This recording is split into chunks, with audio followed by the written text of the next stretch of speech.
How about like a quick intro from each of us, and then we'll just jump into Okay. the question and just start from there. All right. Go ahead. You start. So I'm Bobby Lancaster. I'm an amateur screenwriter, a filmmaker.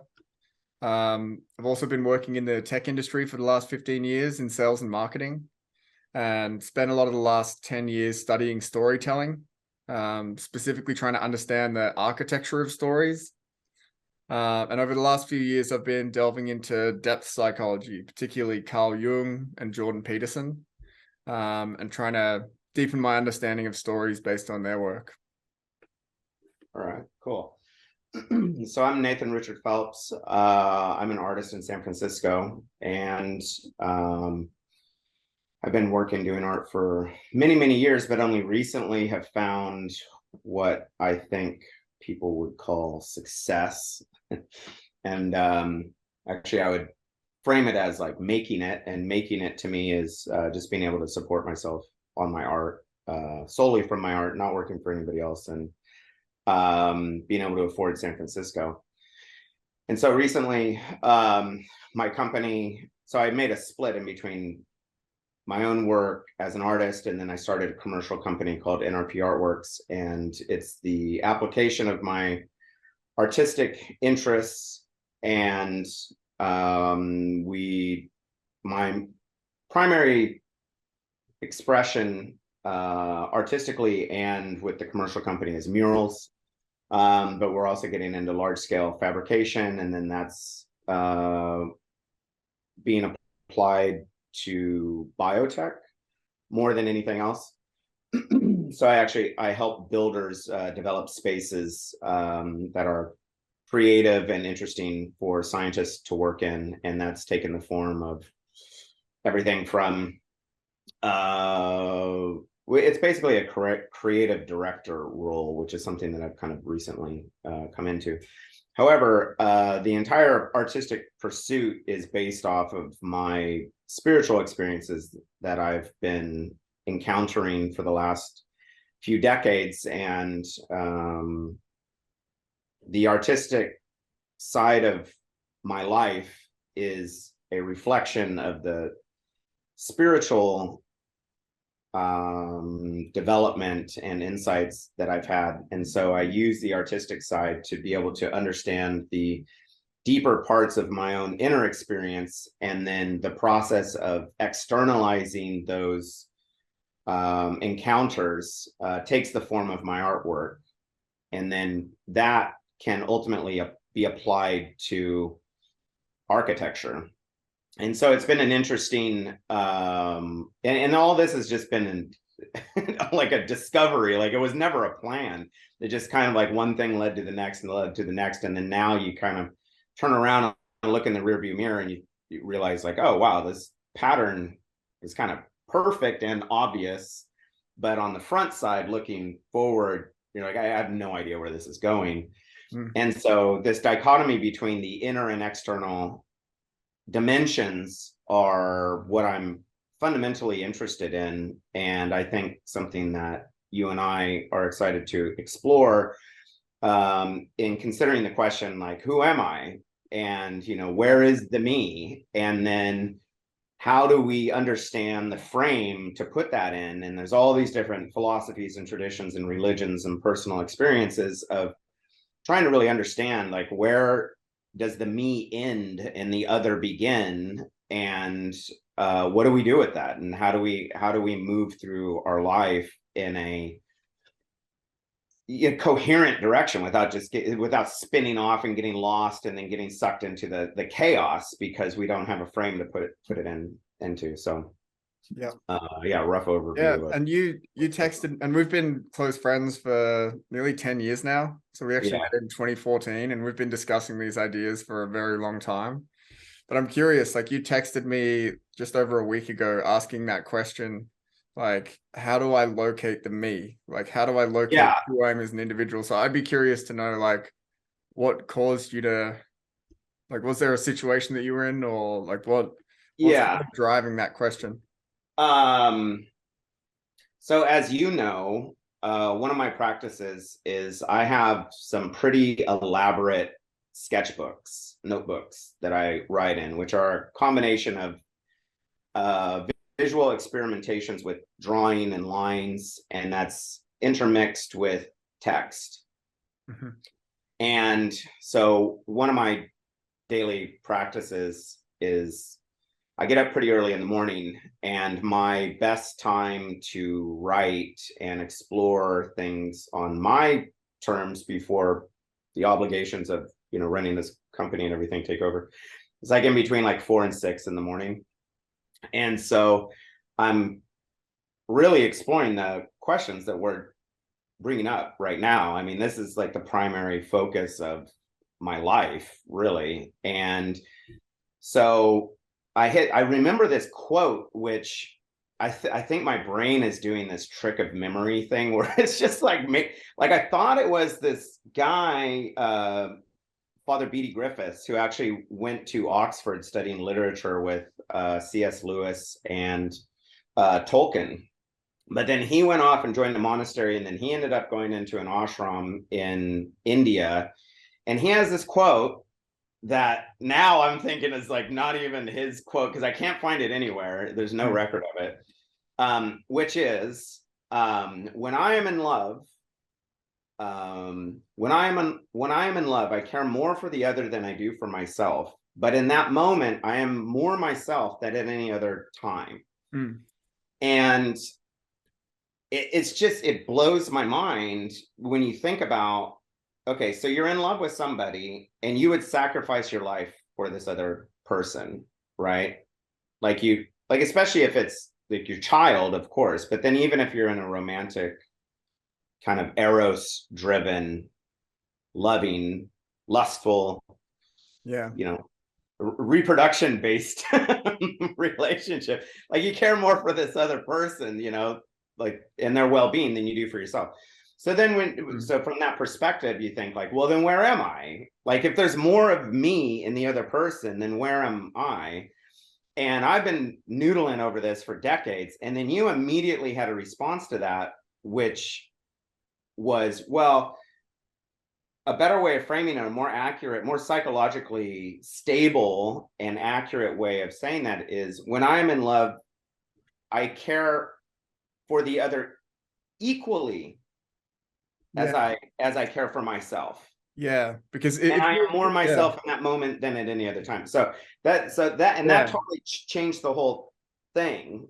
So yeah, maybe you want to talk about that a little bit. Yeah, because when I think about the initial quote that you shared, you're saying, when I am in love, I am more in love with the other than I am with myself. But I think that that's actually the danger of falling in love, is that you're putting more love into that other person than you are into yourself. Yeah. I think that you have to equally love yourself to be able to love that other. So yeah. And that's what I've come, like studying Jungian psychology, I've come to, like, you have to love of oneself is the ultimate moral acid test, is something that Jung said, and acceptance of oneself. So I more think that it would be better to conceptualize it as, I am equally in love with myself as I am with the other. And it's the same as like loving thy neighbor as thyself, but it's not loving thy neighbor more than myself. Yes. And so I totally agree with you. And I think what I've been understanding from my own personal internal dynamic of wrestling with this quote is that the riddle of it to me, because I've been thinking about this for 20 years, when I first started thinking about this quote. And it's only been recently, I think, that I've really found that, for a lot of reasons, which we can talk about, but I've fundamentally been operating off of this mode of inadequacy my entire life. And a lot of that has to do with being born in the church and then measuring yourself up against this Christian ideal, and then that being buttressed with this idea of heaven and hell. As you know, my dad was a Baptist pastor, and I grew up in the church, and so it's presented as absolute truth. And before I even had a chance to question whether or not I believed in this worldview, like my psychology was already formed. You know, I was taught that I was fundamentally fallen. I was like fundamentally sinful. I was fundamentally bad. And there's nothing that I can do about it. It's just my nature. And so, and so then my individuality is the thing that sins, right? My divine nature is what is without sin, because Christ, as the model of being without sin, is, you know, sinless, I guess. And that's a little bit tricky as well. So anyway, so then I realized later that most of my adult life, I've been operating from this fundamental psychological model of inadequacy. And so therefore, I wasn't able to love myself as much as I should, because there's this dark aspect of my personality that doesn't deserve love, that's sinful, that shouldn't be given any attention. And so there was this bifurcation of like shadow Nathan and light Nathan, and the two couldn't come together. And so in that quote of loving the other, like it was easier for me to find the qualities and also be forgiveness and generous with other people, especially the people that I loved. It was easier for me to give them all the qualities that I should also be giving myself. You know, and I just was never able to make that gap. And so in wrestling with this quote for the last 20 years, it was really coming from the psychological structure of feeling inadequate and not loving myself as much as I could. And then it took you kind of reframing it a little bit. And it's only been recently within the last couple of years that I've kind of come out of it and been starting to make progress and getting to the other side of that. So that was, maybe that's a little rambling answer, but fundamentally, I think that was the dynamic of loving yourself that answered the question to, at least in that quote, where the other is. So where do you feel like now, if you've had this like running like psychological habit of thinking yourself inadequate? Like I remember you texting me a little while ago saying like, no, I am adequate.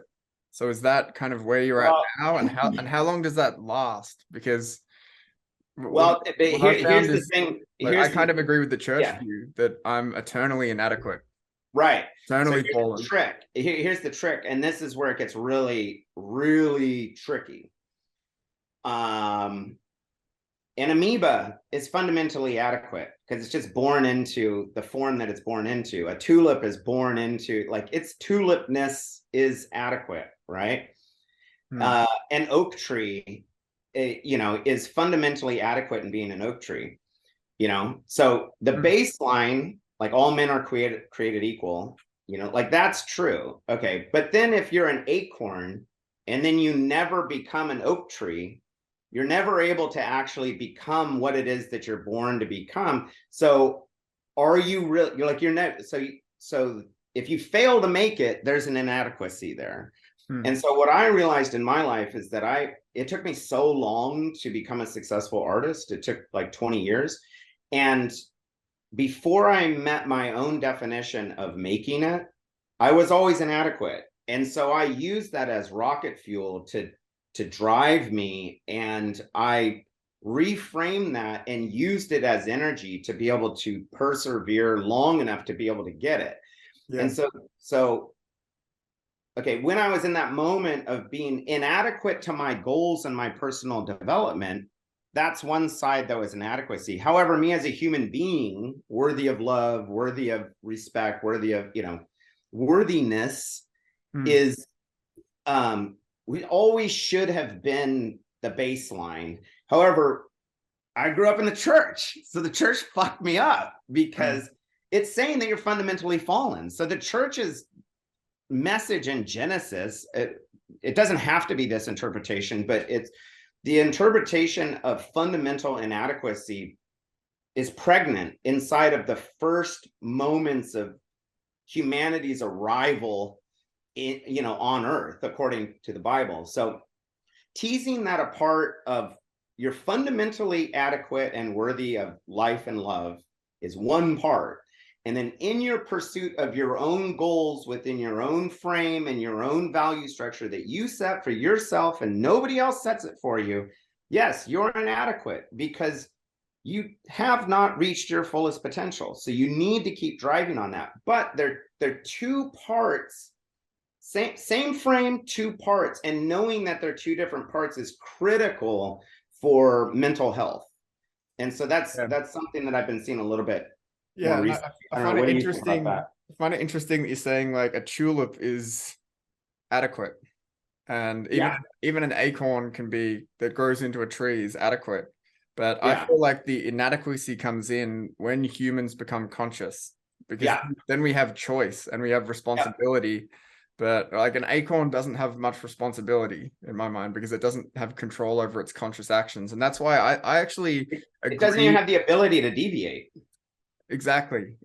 We Yeah. have the ability to deviate, and we constantly miss the mark because we're limited beings in an infinite world. We can't know everything. So I actually agree with the church's view here that we're constantly inadequate. And the key is, Motherfucker. and God and damn this it. is why You're gonna drive me back. I just had a solution. This yeah, got my way out of exactly. this. You're gonna drive me back into it. Yeah, because the church says like we're sinful beings, Yeah. and they constantly drill that into you more than any other religion, especially the Catholic Church. But I think the key is to love your inadequacies.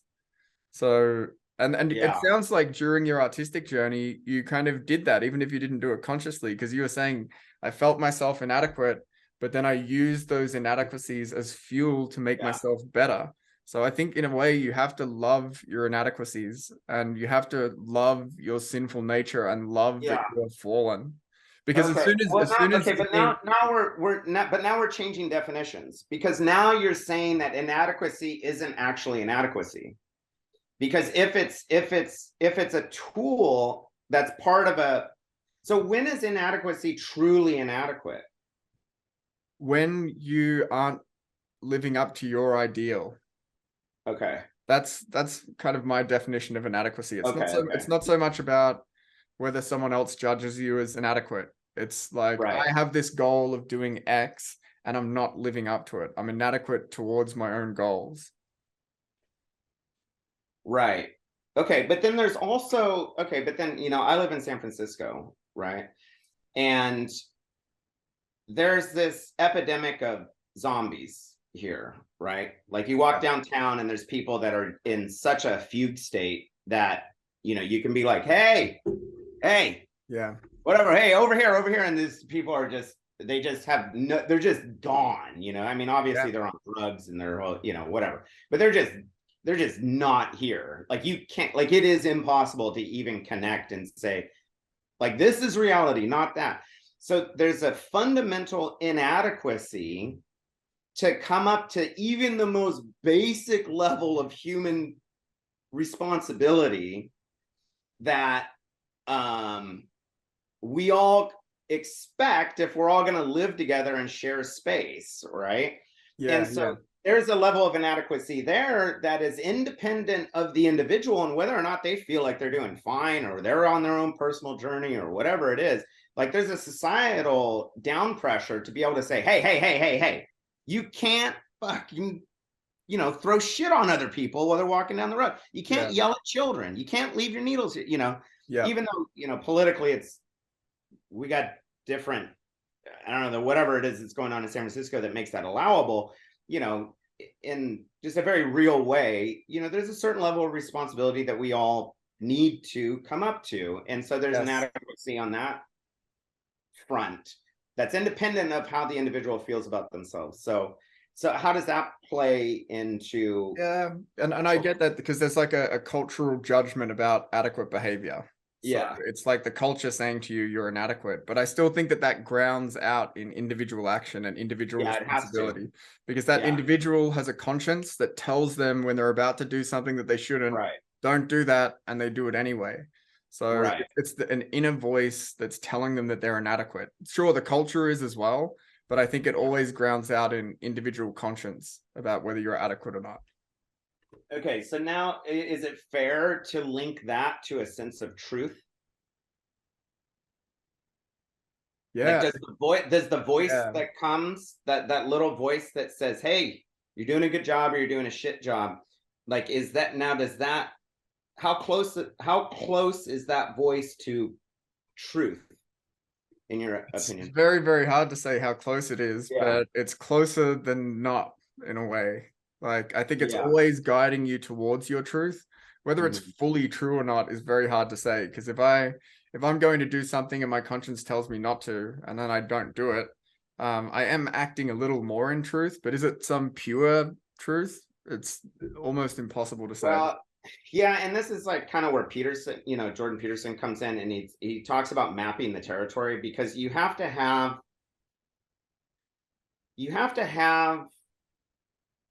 a psychological process that allows you to map what's happening externally with your model internally. And if you're Yeah. denying that higher voice, or denying your conscious, or denying living truthfully, you're not going to be able to see it. You're going to distort it. You're going to Yes. distort that view. So now you're not going to be able to see we might not ultimately be able to see like what's true, like Yeah. capital T true, Yeah. but we're not even going to be able to see what's true in just like a little, near, like in our immediate territory. Because if we're just going through the world saying like everybody's out to get me, like nobody likes me, or I'm the fucking most awesome shit in the world, like you're distorting things. Like you're going to be able to you're going to see some reflections, but it's going to be more like a funhouse mirror Yeah. Yeah. reflection. So you might be able to kind of stumble your way through life, but you're not going to be able to be precise, and you're Yeah. not going to be Exactly. able to It's have never. mastery. Yeah. Yeah. It's never precise. And that's why I think it's very dangerous to think about that conscience as being any kind of ultimate truth. I think of it as Yeah. being a pragmatic truth that when Right. you act it out and things get better. Yeah. So you're like, damn, I listened to my conscience, I acted in this way, things got better around me. There's some truth in there. But you can't just say that that action was fully true, because sometimes our sinful, evil actions lead to a greater good. Oh, And 100%. sometimes our Well, that's good the story actions of lead to an Saul, evil. right? In the Bible. The story about what? Of Saul and the tax collector. That Hmm. is that right? Is it Saul, Paul, or Peter? Anyways, I forget my church history. But no, I mean, the idea is that, or maybe like the alcoholic hitting rock bottom, right? So maybe like the final Yeah. act is, I don't know, you do something horrific, you rob a bank or something, and then all of a sudden you realize, like, what am I doing? Yeah. And then that is the pivot towards good. But it took that final bad thing to bring on all the goodness that you could potentially make your life into after the sinful act. Yeah. Yeah. So where do you think that you locate the me in you? Like Yeah. you as an individual, where is that? Because that seems like the ultimate philosophical question that comes out of like religion and monotheism, is that there's an individual, that you are a divine individual. Like it's the ground of American culture, that you and Christian culture and Western culture, is that you as an individual partake in the divine. You have something divine about you. But where do you locate that? I mean, the short answer is I really don't know. And I've been putting a significant amount of mental energy into this. And on one hand, you could say that the me is a structure in consciousness that has a particular kind of pattern, right? Yeah. So Yeah. I tend to think, and this is something to get into, but I tend to think that, consciousness survives after bodily death. And so Hmm. consciousness, one of the things that we do while we're in this body is we have the ability to sculpt this pattern of consciousness, because we have a body. Because what sculpts consciousness is action, right? From like a Kierkegaardian sense, right? It's not, your values aren't what you think you believe in, your values are what you actually do. So what Yeah. it is that actually moves your body, and what you put into action that goes into the world, like that's what your values are. And what is driving that, or sets the parameters for that, is this invisible structure of consciousness that exists inside of you. So I believe that that structure keeps going after death. Like the body falls away, but I don't see any evidence that consciousness is destroyed after death. I mean, we don't even know what consciousness is. So exactly. Yeah. And I just haven't, I've had experiences and I've, you know, seen things that would lead me to, you know, that are more convincing that consciousness is indestructible and eternal than it just pops in when the brain is formed and pops out when the brain is destroyed. So the me inside of that is probably the safest assumption from an abstract standpoint, is that it's a structure in consciousness. Okay. But okay, so where does that go? So one of the things that I've been thinking is that, so say like when somebody breaks up, like you break up, it's like two people when they're in a relationship, there's one part you, one part me, and then there's this third thing. And then you're trying to build this third thing, and the third thing kind of exists independently. But the way the third thing happens is that there's a part of you and me, and there's a part of me and you. And then if you die, part of me actually dies. Like there's a part of me that ceases to exist. Like there's a part of that pattern in consciousness, that structure that actually falls away. And it's actually held together by feelings. Yeah. So when I lose something, it feels a certain way, just like losing a hand or losing an arm. And so I've gotten that far to be able to think like, okay, well, maybe the me, at least in whatever the pattern of consciousness is, extends out beyond my body and can connect with another thing. And so then I start thinking like, well, maybe we're all inside the body of Christ or the body of God, right? And so the thing that's actually holding it all together, and this is like what Swedenborg kind of formulated in the late 1700s, and also to a lesser extent Plotinus and, you know, the Neoplatonic form of consciousness is like one big cloud of human isness. Yeah.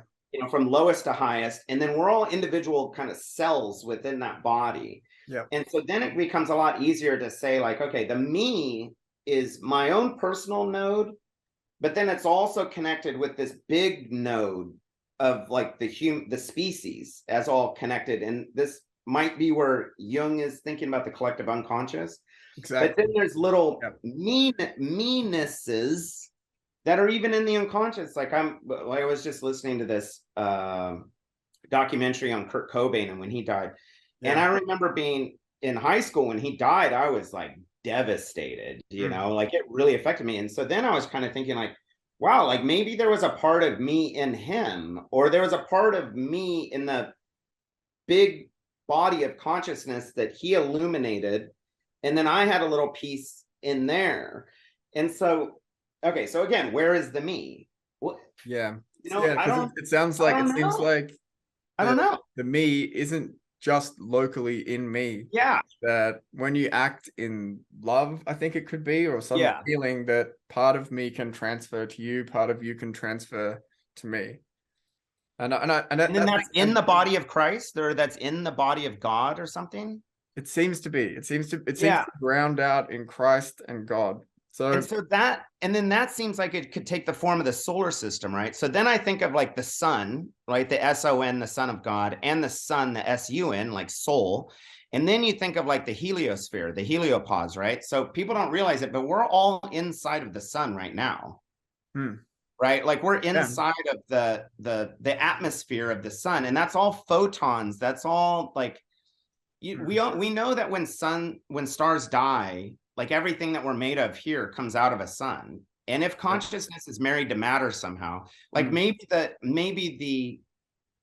the inside of the heliosphere is consciousness that's held together by the sun. That's the S-O-N and the S-O-N. And that's our God. Our God is our local group. And then maybe there's these other gods and other solar systems all throughout the galaxy, and then in all the other galaxies. So then I'm like, okay, well, where is the me? It has to be linked to a physical connection between consciousness and matter, which we don't understand at all. We do understand that everything comes out of stars. And so then we're like, okay, well, maybe this is the local body. And then maybe this is just the intuition. And so then maybe this is what the Egyptians have been seeing. Maybe this is what the Mayans have been seeing. Like, I mean, I know this is like a wild leap out into the unknown. No. And if you this look is where at my brain goes when I start thinking of where is the me. Yeah, you know? And all of those ancient cultures used to see the sun as the seat of consciousness. Right. Literally. Which makes sense, because I have a sun like that's where consciousness is coming from. That sun up there. Yeah, and inside of ourselves, like I see, like there's a light shining in me. There's a light shining in you. You know, like we have our own suns inside of ourselves. Like the analogy is super solid on one level. You know. Yeah. And I want to bring something up that I heard Jung and Peterson say that links back to your quote earlier. So Peterson was quoting Jung. I haven't found the Jung reference, but he was saying that the more you act out yourself in the world, like your true deep down self, that me, the more it spreads to other people. And after a while, you'll get to a point there where there's more of yourself in the world than there is in you. And that's what made your quote make sense to me. Is that like celebrity and being like a star in that way, where it's like, yes, it is that. I think if you've communicated it properly, think of Jordan Peterson. He's put so much of himself and his work out there that it's now like I've absorbed a lot of his knowledge, and part of him is in me. And that's when you said like the more I love the other, or like that, because it could get to a point where you've been yourself so much that there's more of yourself in the world than there is in you. So then it would make sense that you love the other more than yourself, because yourself is actually in the other. Dude, that's a move. And I think related to your art, you're hitting a point in your career where you've been for 20 plus years putting yourself into this art that other people are seeing and consuming and interacting with. So I think you might be having this question right now because you're hitting a point where there is maybe more of yourself in the other than there is in you. That is such a gigantic territory that you just opened up that I'm overwhelmed to even look at it. Yep. On it, just even starting to look at it, like makes me emotional. Yeah. Like it's. Yep.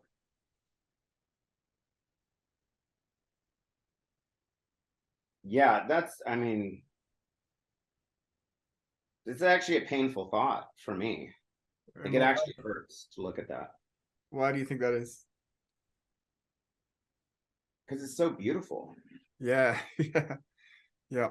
You know, there's like it's like you kind of just don't even want to look at it. You're like, oh my God. Like if that's true, then all the intensity that I've been feeling already is like 10x. You know what I mean? It's like, God damn it. Like I'm having a hard enough time just like dealing with my own little small, and now it just opens up into this bigger thing. Yeah. Because like, I mean, it's really hard. In Jung's alchemical work, he lays out these kind of multiple stages of transformation. And I probably won't get this right, but one of them was like uniting your mind with your body, and then uniting your spirit with your mind and your body.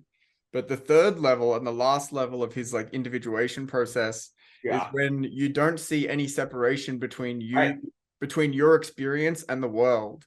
Well, then it actually gets small again. Then it actually gets small again. Because the bigness is this understanding that it is the other, and like you're looking into this formal territory.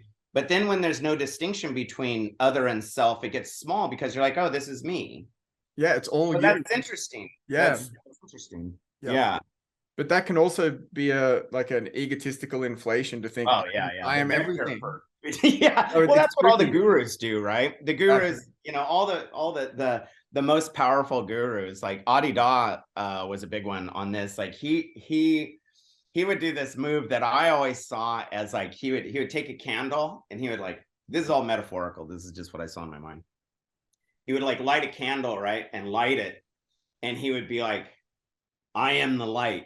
And then he would hold it in front of the sun And he'd be like, look at my light. You know what I mean? And you're like, motherfucker, it's a candle, but that's the sun shining over there, you know? Yeah. And people are like, oh my God, that's amazing, you know? Yeah, and I feel like a lot of the Eastern philosophy tends to think that the me is illusion. It's Maya. Right. Like they don't locate the me, or if they do locate the me, they locate it as everything. And that's weird because it kind of connects to that Jungian notion is like if you go through your individuation process, you do hit a point where you recognize everything and yourself as one. But I feel like that's what Nisargadatta says. So Nisargadatta, you know, is saying that, you know, you're in my dream. Yeah. You know, it's like, and it pushes out, you know, Nisargadatta was, you know, famously previous to consciousness, which is like whatever that means. I mean, you know, like this guy's so far out that I mean, language even touching what he's doing is far out. But just to be able to hold the paradox and seemingly contradictions of what it is that he's saying is fascinating. It's really, really fruitful and powerful. But yeah, he would say the same. So as somebody who has denied himself his entire life, at the apex of his realization, he would say something along the lines of like, you are all in the dream that arises in me. Yeah. You know, because he says, I mean, it's really complicated. Well, it's really simple, but it's really complicated because he says, as soon as you have an image that he says, whatever comes and goes is not real. That's what he says. Yeah. Whatever appears and disappears is not real. So whatever it is that your form that you take, that you think that you take in consciousness, he says that's a false reality. Yeah. He says, but what is what's going, so he's still acknowledging that there's something that's arising, but he is not saying like it needs to be this or needs to be that. He's kind of like taking it from the standpoint of a dream, which makes sense because when you're having a dream, you're not really thinking like this is me. It's just kind of arising and you're just witnessing phenomenon kind of come and go. Yeah. Even if it's fear or joy or whatever, it's not like you don't think of it in terms of like me when I'm dreaming. I don't think of it like, you know, oh, this is my life with my history. And it's just like phenomenon that's all arising. Yeah. And so it gets a little loose. And so there's it's not a contradiction, but yeah, when you're asking the question, where is the me? And then in the East, you're denying the me, denying the me, denying the me until you get to a single point of focus where everything's just arising as phenomenon. It's kind of the same point that the extreme Christian mystics will go to when they talk about the individual, like Christ is both fully man and fully God, which means that there's no distinction in between the two. So it's one single point of manifestation. And so that is very much on the same par as, it's just a different route to be able to get there. But at some point when everything becomes one and you are in the divine pattern of you is in the divine pattern of divinity, like it's just all flowing as one thing and the individual goes away. See, that's where I get confused because especially as an artist, I'm like, no, wait a minute. It doesn't go away. Yeah. So I don't know what's your read on that. Yeah, and that's the like Christian idea of gnosis. Like you're uniting with God, you've got man and God, and they're both one thing. And in that way, like how do you separate between them? Because I used to listen to a lot of Alan Watts. Yeah. It's the classic. And looking back on him now, like he's a great orator and like he's very poetic. He has a lot of deep ideas, but he kind of simplifies it too much for me. He's just like, no, you are God. God is you. It's the same thing. And that leads to psychological inflation, but it also seems to be the goal from a Jungian perspective. And you see the Eastern mystics like Nisargadatta, it seems to be what they reached, what the Buddha reached, what Christ reached. So it seems like the goal is to somehow unite yourself as an individual with God, but that's also the riskiest thing to do because you can psychologically inflate yourself and think, think that you're God. It's a death sentence. No, but it's specifically a death sentence because also part of the pattern is you have to become crucified. And that crucifixion is actually way worse than you think. That's been my experience. Yeah, I think it's been absolutely. your experience too. I think there's some Yeah. other people that can kind of just skate through it somehow and just be like, yeah, that was bad, but you know. And for Yeah. me, I was just like, I almost like it's been really rough. And you know, it in like pagan symbolism is the phoenix, right? So it's the process of burning to the ground and then rising out of the ashes. And then in the rising out of the ashes, the vessel becomes purified and more appropriate to holding reality as it is, you know, which Yeah. is fuller than what you were able to perceive pre crucifixion or pre you know Yeah. immolation or Yeah. whatever, And that's whatever where it is. that's where it's very interesting, Yeah. because the me as a phoenix before that, before Yeah. bursting into flames, is different from the me afterwards. So then the question is like, Ah, like, there you go. like Yeah. what? And this is where like I want to get your thoughts on this. So one way of thinking about me, and this is how a lot of modern people think about me, is who I am right now. So me, Yeah. Bobby Lancaster, in this moment, who I am is right in here, and the way that I'm acting. But that's more just like my ego and my current state. And like if you think about it, let's say I had a goal to go to the kitchen and get some food. But Yeah. and then I walk to the kitchen, I get the food, I don't face any obstacles on the way. There's no deep down me there in my mind, because I haven't had to face chaos or the unknown. And actually, if you look at our brains, only the left hemisphere of our brains is needed when we're acting in known territory like that. And consciousness doesn't manifest. So when we're acting only in the known, consciousness doesn't manifest because it doesn't need to. But if I set myself a goal that I run into deep obstacles in the way of those goals, then the unknown manifests itself, chaos manifests itself, and that's when consciousness turns on. It seems like consciousness is a right brain phenomenon that turns on in the face of the unknown or in the face of chaos to facilitate that transformation. And this is where Yeah. Jordan Peterson said, because I kept asking the question like, okay, well, if I'm constantly transforming, like sacrificing, having goals, running into obstacles and changing, is the me who I was before or who I was after? And Jordan Peterson showed me that the deep down me is the process of transformation itself. Like you are the thing that's transforming, Yeah. which is like an extremely difficult thing to think about. But that also grounds Right. out in the idea of you as an But individual being the logos or Christ. okay, let's slow down. Let's slow down. Yeah. Okay, so there's a couple of things that I want to talk about with this, but specifically in the idea that you are the thing that transforms across time. In order to transform, you have to be something first, right? You Yes. have to have material first, right? Like you have to have the piece of metal that you can sculpt into a tool, right? So there is a known thing that exists previous to the transformation process, Yes. which you are, and then the transformation process ends, at least in one phase, at another known point. Yep. So there's three things going on here, or three moments going on. There's the thing before, the thing in Yes. the middle, and the thing afterwards. And there's meanness in all of those. So Yeah. maybe Yeah. it's like a proportion issue, you know, of Well, saying like, it's different and it's levels also of a value meanness. judgment. Yeah, there's different levels of meanness. Yeah. I am who I was, I am who I transformed into, but Yeah. way deeper down, I am the spirit of transformation that facilitated that transformation. And that's why when I think of where me is, I think of the actions that I take when I'm faced with the unknown.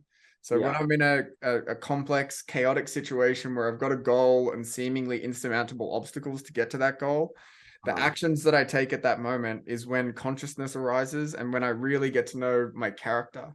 And that's not always good, because a lot of the time, like a chaotic situation emerges and I act terribly or I act weak, but that's me. Or sometimes in good times, I face a chaotic situation and I act heroically and I'm able to transform, and that's also me. But it's Right. only when I'm facing chaos and the unknown that consciousness manifests, and that spirit of Right. transformation needs to manifest. I get it. But I would make, I would make, I would state it a little bit differently because you had brought up this example of going to get something from the refrigerator, and in that moment there's no chaos because because everything's like stable and orderly. But I would argue that if you're in a growth minded mindset where you're always trying to reach your potential, say for example, you're getting up from the couch and you're going to the refrigerator, like if you're saying like, hey, I'm trying to get more fit and trying to be more healthy and trying to, like there's certain decisions that I'm going to encounter in the refrigerator that are going to advance that cause and certain ones that are going to retard that cause, right?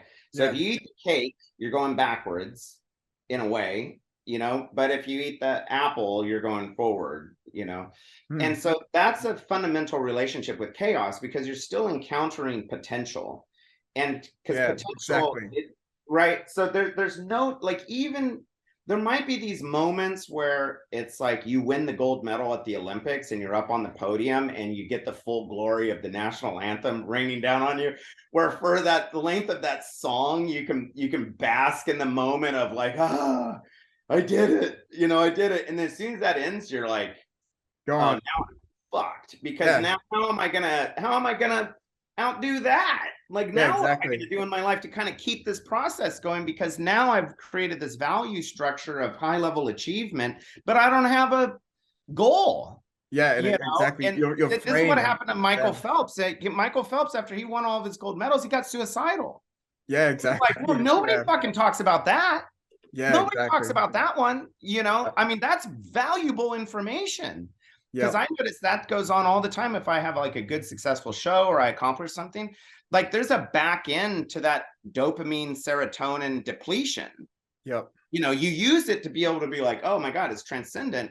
And then you come back to earth and you bounce your face off the ground. Yeah, exactly. And then you think like, what did I do wrong? Like, what's happening? It's like, no. It's just neurochemistry. Give yourself a break, And that's important to know too. And so even in the moments of extreme orderliness, which I would say that transcendent function of just like, finally, I found harmony with the internal and the external, found equilibrium. And now there's this freedom. And now all that like cosmic divine energy can just flood in because there's no resistance. There's nothing in the mind that's going like, I could have. Yeah. No, you're like, I did it. I am that. I am the thing that I imagined to me and I fucking did it, Yeah. And then it's like, now what? God damn it! Now what? So you're never out of it. You're never out of it because we always have to exist within a story, and that's our frame for knowing how to act. And we feel positive, like reinforcement when we're moving towards that goal, and negative reinforcement when we're not. But as soon as you reach the goal, the frame disappears, and then it's just all negative emotion. And you have to come up with a new goal. That's why Michael Phelps and a lot of athletes probably suffer from this because they've all of their goals for reaching their potential have been built around that athletic endeavor. They get too old for it, and then they're like, that's why a lot of them like move into business or move into something else, sports broadcasting or something. Exactly, but they need another goal to go after. Otherwise, this actually goes back to your previous point at the beginning of this conversation of loving the inadequacy. Because now, after you achieve this, now you're inadequate again. Exactly. But that's a natural part of the process. So now the thing is, like, if you can at least know that that's going to happen and that you're going to hit this part of feeling inadequate, it's not because you are inadequate. You're not adequate to your next goal yet. Exactly. And so that part, and that's actually grace. There's actually a grace in understanding your inadequacy because that's a vector for the will to power, if we want to get into a Nietzschean kind of sense. And that's the fundamental natural law of just being alive, because the distinction between being an inanimate object and a life form is that you have agency where you're saying like, I want this and I don't want that. I want this, I don't want that. And so now you're directing your life to a place, and you're directing your life to where the most energy is. And so now it can be all like reduced down in a overly simplified way to the pursuit of energy. And what is the most brilliant, delicious form of energy that catches your eye the most? And you're like, I want to go there. Yeah. Yeah. But you're not there. So you're inadequate. Yeah. But it's not fundamentally inadequate, as in like I'm a piece of shit because I'm alive. It's Yeah. more Well, like it's I'm not just a little bit of a piece of shit right now. I think it is fundamentally inadequate, but not totally, because we're Okay. constantly going to sin and constantly going to miss the mark in every single action. So I think it's useful to say, yes, I'm fundamentally inadequate, but not totally inadequate. Okay, so this Because is I where have we're that missing each capacity other. for transformation. I have that Yeah. capacity to act even in the face of that. Yeah, so we're missing each other a little bit right here, and I'm curious about that point, because we agree on a lot, but sometimes we miss each other. And here's a little part where we're missing each other. And I wonder if it has to do with me being born in the church and having to like overcome this thing, and then you being raised in a secular environment, and now you're kind of you're going into the thing that I'm coming out of. Yes. Yeah. So you're finding value because you've never felt inadequate. So now you're actually seeing that there's value in the inadequacy. And I'm like, I've always felt inadequate and I'm trying to get out of it. So we're kind of missing each other. Yeah. And actually, there's a part of the shadow thing that I have in my part where I don't even want to see where you're going, because I'm like, fuck, dude, I've already done all this work to try to get out of it. However, if it's true and it's real, then I need to know that. So I would love for you to maybe like flesh out a little bit further this idea of fundamental inadequacy.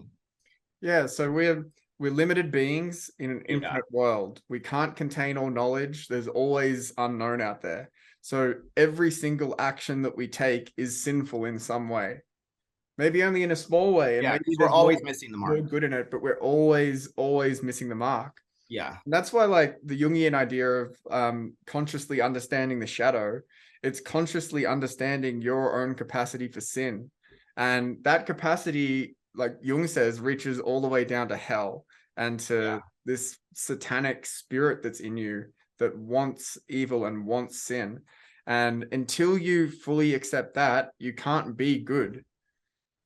Like you don't know what good is until you know your capacity, your deepest capacity for evil. Yeah. This is another part where we disagree, because I take the Neoplatonist view where I don't feel that evil exists in and of itself. I feel like evil exists as like everything is good, but in evil there's just so little good that it seems and this is funny that you like reject a lot of the church doctrines that formed you, but you still completely accept this one. Because no, this is heretical to the church. I don't think it is. Like this was Carl Jung's criticism of the Catholic Church, is that they thought that, and he wrote about this in Answer to Job, that the Catholic view is that evil is just the absence of good. That there is no eternal evil spirit out there. And that's why, like, my wife and I get into arguments about this, because she's Catholic. And I'm like, no, the devil is real and he's in me. And I know he's in me. I know that it's a living spirit in me. And she's like, no. It's external to you, but it influences you. And I'm like, no. I know it's in me.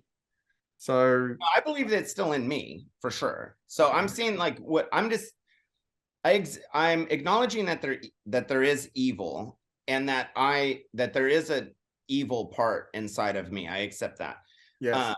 But what that evil is up for debate. Like whether or not it had whether or not it is a thing in itself, or it's just a lesser form of another thing. Like in the same way that you have the color red, right? And then you have pink.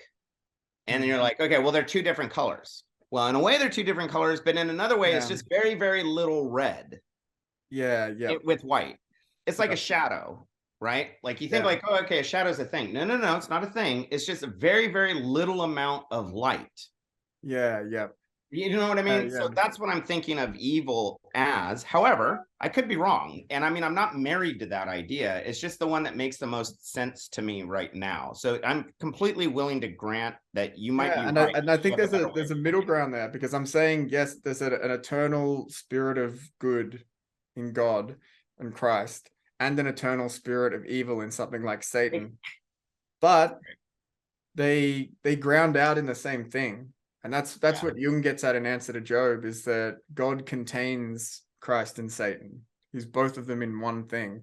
We see them as separate because we can't conceptualize the eternal evil and eternal good being united, but they are united in my mind. So you can't. They're definitely united, but I mean, in that same way, it's like everything is united. Yeah. You know what I mean? Like every single thing is united. Yeah. And so, yes. And then it goes back to our fundamental question: is like, where does the me end and the other begins? Yeah. You know what I mean? Because what we're trying to really, what we do as humans is we try to find case limits and boundary distinctions. Yeah. You know, exactly. And then once I have like, okay, something's in a boundary here, and then something's in a boundary here, and something, then I can use all these to get to this next thing. You know, it's like when I'm making a piece of art, it's like I have a vision, right? But I need colors, and I need a surface, and I need a, you know, a process, and I'd say, and all those things, like the colors have a certain quality, and I have to work within those limits. The surface, whether it's a piece of paper or canvas or whatever, that has a quality, and I have to work within those limits. And then, you know, so I'm trying to understand what it is and what it's not. And then inside of what it is, certain things open up. But what it's not is really useful too, because also some things open up. And what things are not,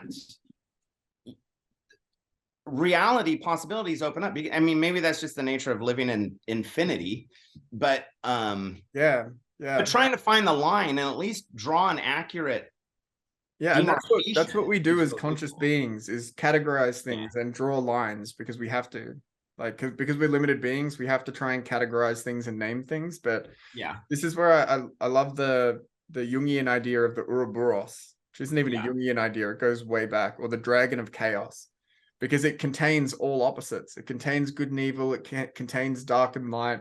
It contains masculine and feminine. So it's the thing that joins everything together. But then the hero like separates everything. So the hero confronts that dragon of chaos, which is potential. That's what it is. We confront so does the anti-hero. Slice it up. So does the anti-hero. So does the protagonist and the antagonist both do the same thing. Yes. Exactly, but they do it in slightly different ways. Where the antagonist will create a corrupted false order, so they'll slice because of narcissism and their own self-reflection. They'll create ideological categories. Whereas if you're acting in the logos and you're speaking the truth, then you create a category system that's good. But even then, any category system we create is limited. So then again, it's the process of transformation of those category systems that's more important. So and that's why, like, we're never sufficient, because we find ourselves and our individuality by confronting potential, confronting chaos, and then making order out of it. So if, like Michael Phelps, he's conquered the unknown, he's conquered chaos at the highest level. So then that frame disappears. What does he do next? He has to go back out into the unknown. He has to go back out into chaos, back out into potential.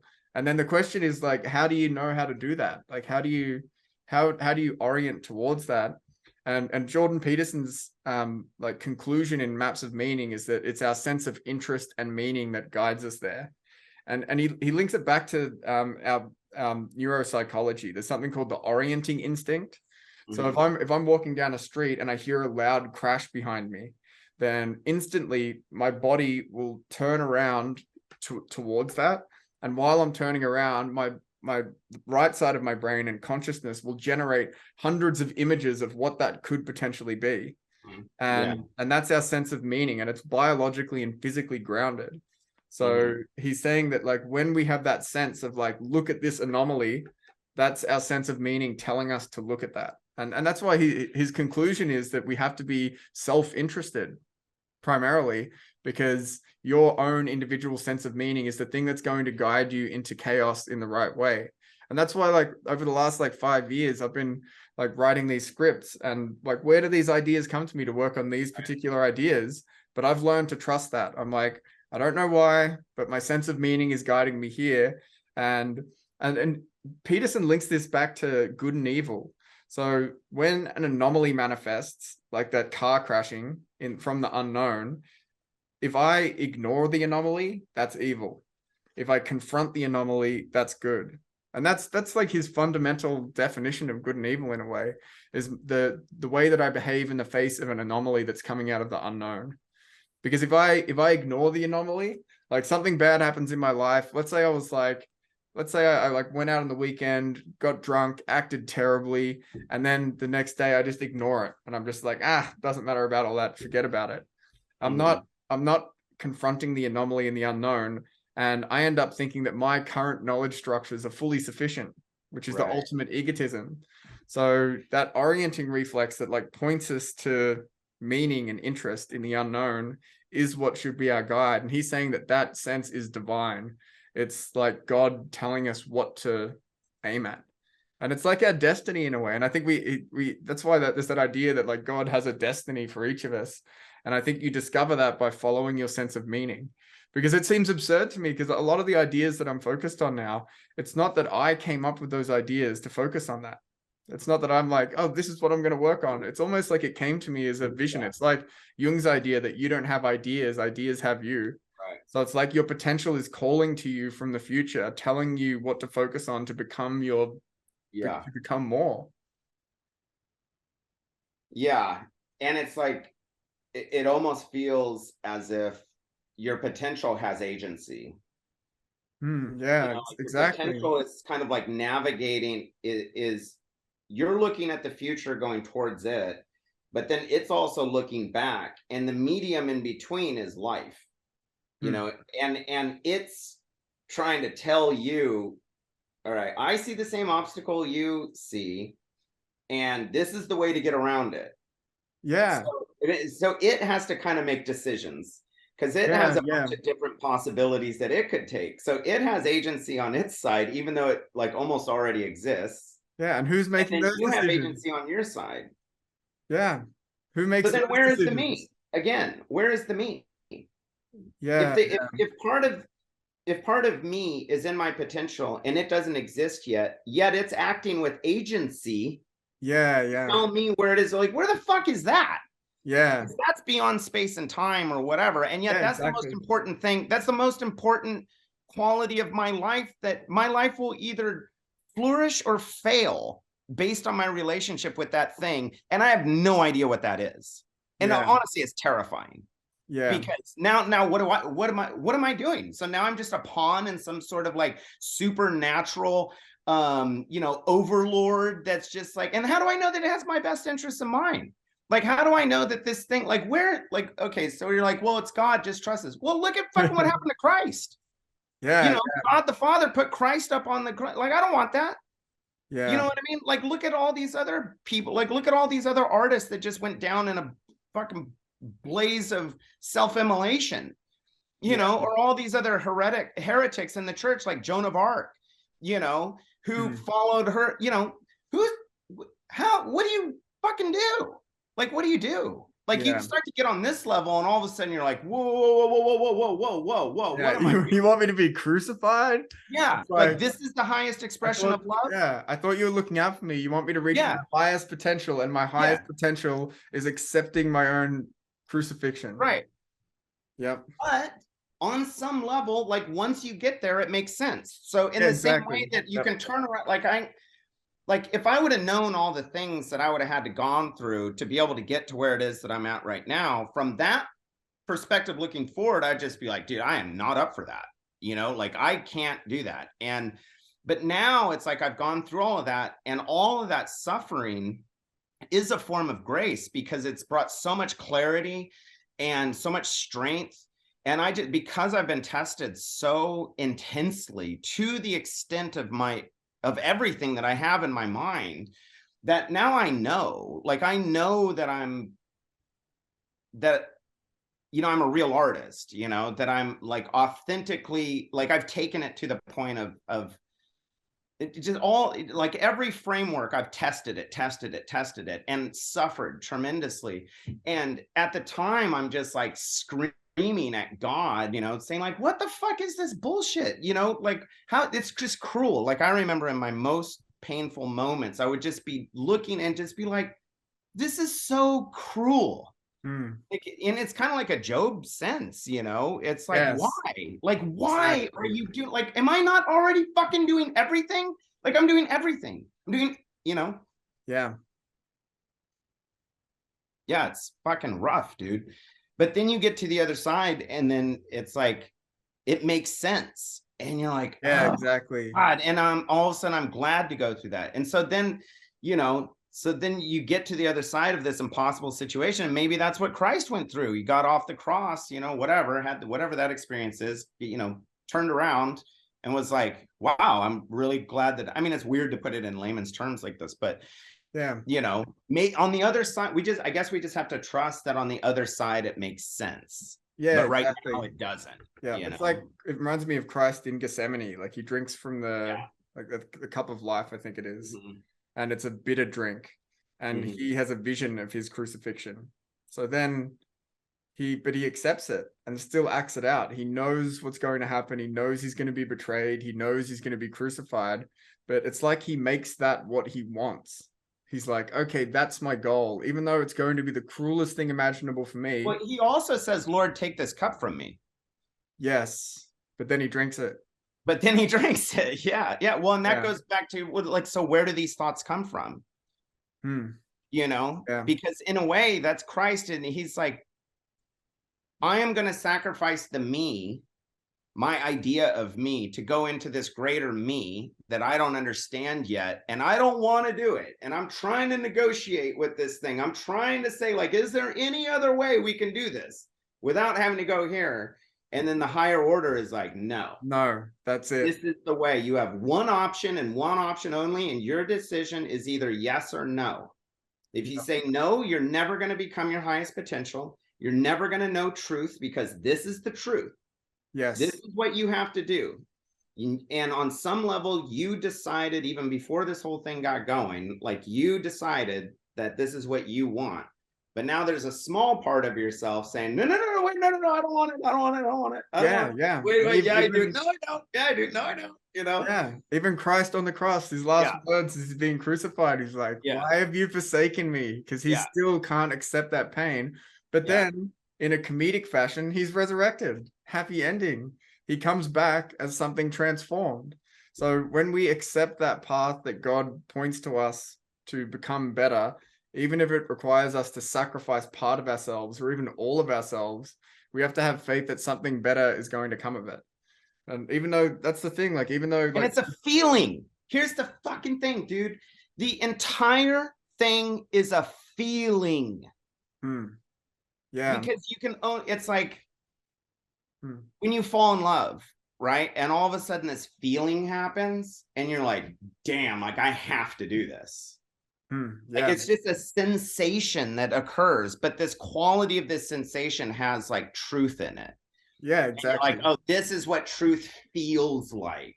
So now I have to do this. And so you can throw all this rational stuff out the window, because at the end of the day, you have an encounter with a sensation, and that sensation has all the information necessary.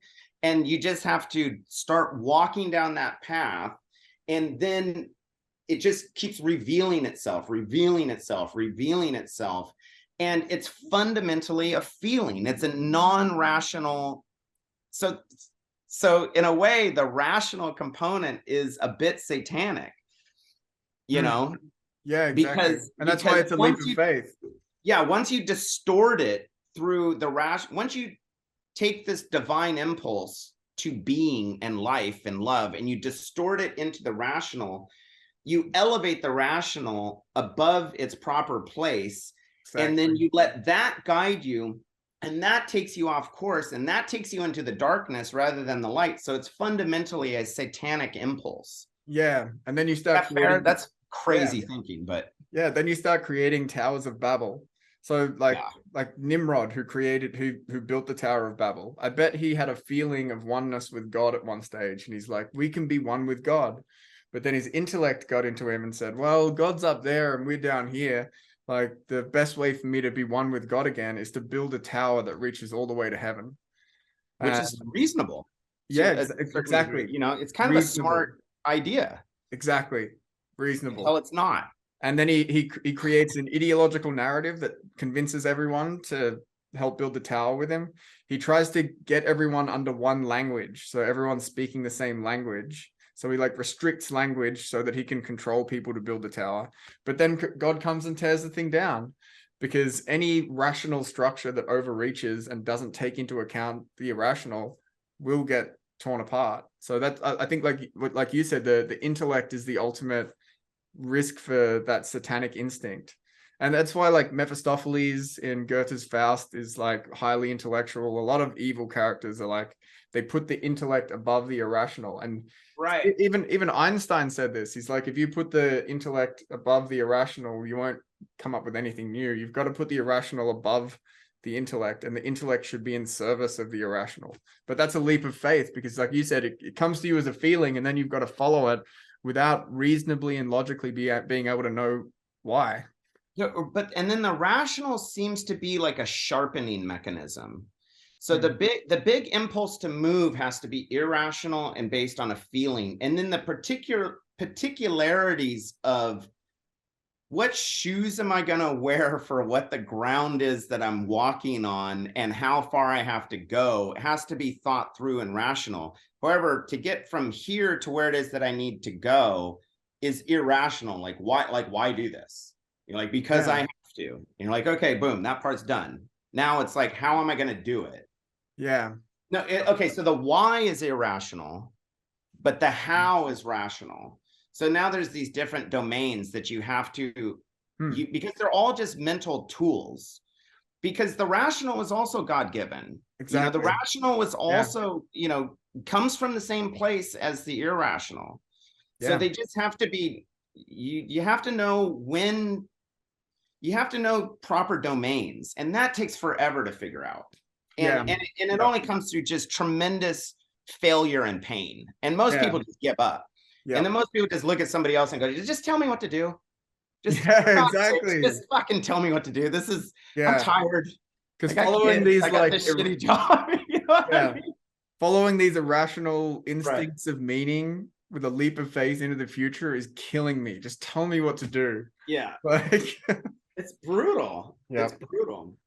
Well, I think that might be a good place to maybe like take a pause, and you know, it'd be cool to, you know, maybe dovetail that back with the beginning of where is the me. So now there's a me that takes an irrational leap forward and has to use, you know, tools of wisdom, you know, to be able to move forward. And then there's another me that just wants to retreat, and, you know, and you know, and all of those are important and they're all valid. But there is a judgment in there. Some are better than others, you know, some paths forward, you know, so that's really interesting. And where the me fits into that matrix is really, really cool.